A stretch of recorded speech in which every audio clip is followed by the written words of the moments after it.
अस्सलाम वालेकुम everyone, this is me doctor Ayaz and welcome to my channel doctor AK medical hub. So आज का topic है nucleus. Nucleus is the major component of cell. It is major component of cell, okay.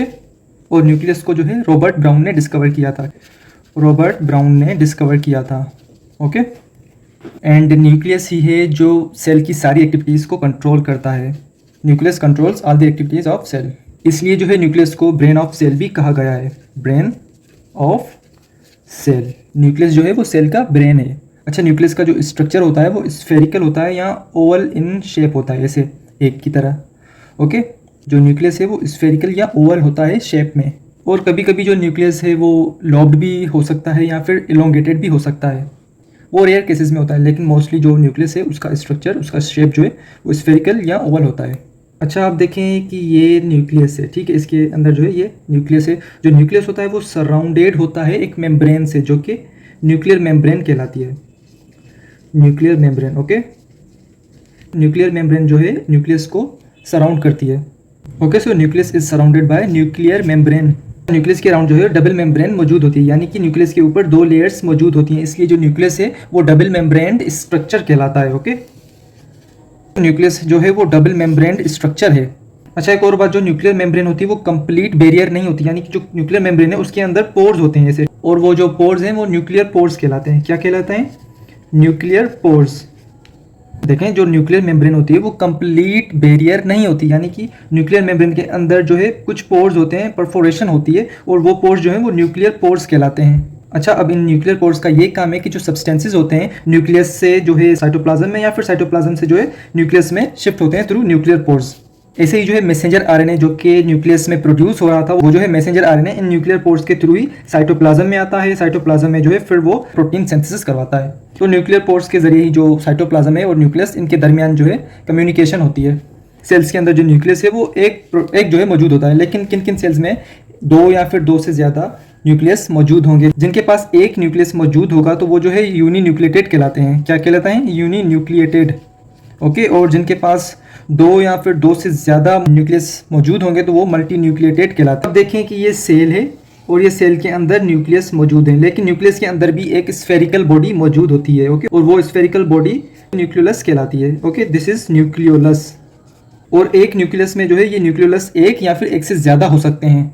और इस nucleolus के पास भी important role हैं। इसमें ribosomes की सिंथेसिस होती है, राइबोसोम्स की सिंथेसिस होती है। न्यूक्लियोलस में जो है राइबोसोम्स की सिंथेसिस भी होती है एंड आरएनए की सिंथेसिस भी होती है। अच्छा, यूकैरियोटिक सेल्स में जो न्यूक्लियोलस मौजूद होते हैं ना, तो उनमें जो है राइबोसोम्स की सिंथेसिस होती है। अच्छा, जो न्यूक्लियस होता है वो फिल होता है प्रोटीन विच सब्सटेंस से, जो कहलाता है nucleoplasm. Nucleoplasm, okay. And this nucleoplasm is also known as karyolymph. Karyolymph. अब इस न्यूक्लियोप्लाज्म के अंदर क्या मौजूद होता है? देखें, जो क्रोमेटिन नेटवर्क होता है ना, वो इसी न्यूक्लियोप्लाज्म के अंदर मौजूद होता है। क्रोमेटिन नेटवर्क जो होता है वो इसी न्यूक्लियोप्लाज्म के अंदर मौजूद होता है। और क्रोमेटिन नेटवर्क को जो है न्यूक्लियर रेटिक्यूलम भी कहते हैं, okay. Chromatin network is also known as nuclear reticulum. अच्छा, जो क्रोमेटिन नेटवर्क होता है ना, उसके पास न्यूक्लिक एसिड भी मौजूद होता है, और क्रोमेटिन नेटवर्क के पास प्रोटीन भी मौजूद होते हैं, ओके। क्रोमेटिन नेटवर्क के पास कौन सा न्यूक्लिक एसिड मौजूद होता है? उसके पास डीएनए मौजूद होता है, DNA, okay. And chromatin network के पास हिस्टोन प्रोटीन्स मौजूद होते हैं, ओके। Histone proteins.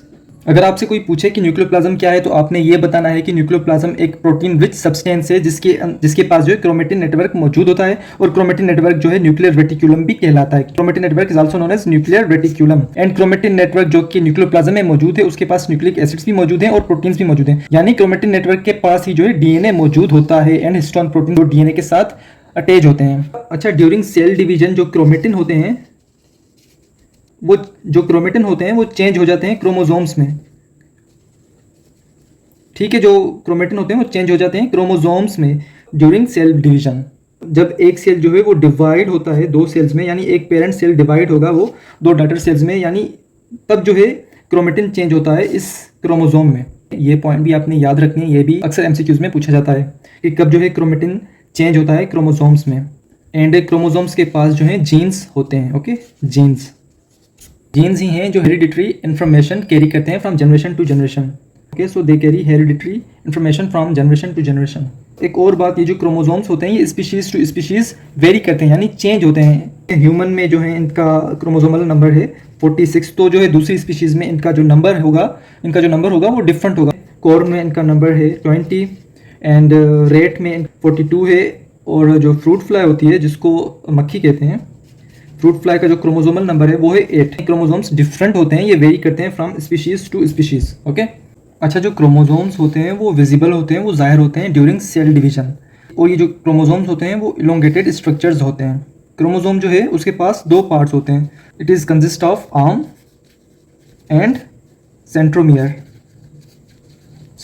ओके, अब क्रोमोसोम का स्ट्रक्चर जो है कुछ यूं होता है, इलोंगेटेड। उसके पास जो है आर्म होती है, ये उसकी आर्म है, और ये जो आप देख रहे हैं ये है इसका सेंट्रोमियर, इसका क्रोमोसोम का। सेंट्रोमियर एक ऐसी पॉइंट है जहां पर जो है क्रोमेटिड्स अटैच होते हैं। क्रोमोसोम की ये स्ट्रक्चर मैंने आफ्टर डिवीजन की ड्रॉ की थी, बट क्रोमोसोम की स्ट्रक्चर कुछ यूं होगी बिफोर सेल डिवीजन।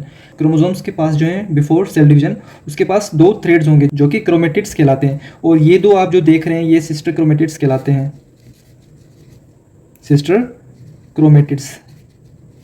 अच्छा, अब देखें यहाँ पर दूसरा क्रोमोसोम है, तो जो उसकी एक आर्म है और इस क्रोमोसोम की आर्म, ये जो है नॉन सिस्टर क्रोमेटिड्स कहलाएंगे, non sister chromatids. Okay, chromatids यानी कि दो डिफरेंट क्रोमोसोम्स के ये थ्रेड्स हैं, इसीलिए जो है नॉन सिस्टर क्रोमेटिड्स कहलाते हैं, और ये जो है सिस्टर क्रोमेटिड्स। ये जो बीच में आप लोग देख रहे हैं ये है सेंट्रोमियर। सेंट्रोमियर एक ऐसी पॉइंट है जहां पर जो है क्रोमेटिड्स अटैच होते हैं। तो centromere is a point where chromatids are attached. और सेंट्रोमियर के अराउंड जो है एक प्रोटीन भी होता है जो कि काइनेटिक कोर कहलाता है। काइनेटिक कोर, कुछ लोग इसको काइनेटिक कोर ऐसे प्रोनाउंस करते हैं और कुछ लोग जो हैं इसकी प्रोनाउंसिएशन काइनेटिचोर से करते हैं, तो आप इसकी प्रोनाउंसिएशन देख लीजिएगा। And remember each chromatid have one DNA, यानी इसके पास एक डीएनए होगा और इसके पास अपना एक डीएनए होगा। काफ़ी सारे स्टूडेंट्स को यहाँ पर डिफ़िकल्टी होती है ये समझने में, तो आपने ये याद रखना है कि इस आर्म में एक जो है डीएनए का मॉलिक्यूल होगा और दूसरी इस आर्म में एक डीएनए का मॉलिक्यूल होगा। And there is another interesting thing about this chromosome, इस क्रोमोसोम्स के टाइप्स भी हैं। ओके, सो क्रोमोसोम्स के काफ़ी सारे डिफरेंट टाइप्स हैं, और वो क्रोमोसोम्स के टाइप्स जो है डिपेंड करते हैं on the position of centromere, यानी सेंट्रोमियर की कहाँ पर पोजीशन है उसके हिसाब से जो है क्रोमोसोम्स एक दूसरे से डिफरेंट हैं। तो उसके चार टाइप्स हैं। जो फर्स्ट टाइप है क्रोमोसोम का वो है मेटासेंट्रिक।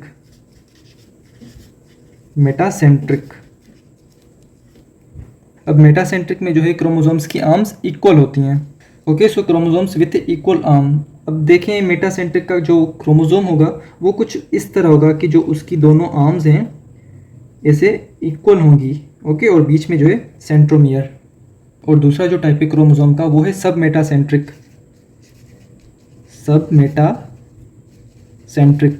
अब सब मेटासेंट्रिक में जो क्रोमोसोम्स की आर्म्स होती हैं वो अनइक्वल होती हैं। सब मेटासेंट्रिक में जो क्रोमोसोम होगा वो कुछ इस तरह होगा कि जो उसकी एक आर्म होगी वो अनइक्वल होगी दूसरी आर्म से। फॉर एग्जांपल ऐसे होगी, ये जो है स्मॉल है और ये लार्ज आर्म है। यहाँ पर इस क्रोमोसोम में आर्म्स में डिफरेंस हमें नजर आ रहा है, it is submetacentric. And acrocentric is the third type, acrocentric. Okay, अच्छा, acrocentric is also known as subtelocentric. Acrocentric में जो क्रोमोसोम है उसके पास एक स्मॉलेस्ट आर्म होगी और दूसरी जो है उससे लार्ज आर्म होगी। फॉर एग्जांपल कुछ ऐसे होगा उसका स्ट्रक्चर, ये जो है स्मॉलेस्ट आर्म है, उसके बीच में जो ये जो है सेंट्रोमियर, और जो ये है लार्ज आर्म, कुछ ऐसे ही होगा एक्रोसेंट्रिक। और जो फोर्थ टाइप है क्रोमोसोम का वो है टीलोसेंट्रिक।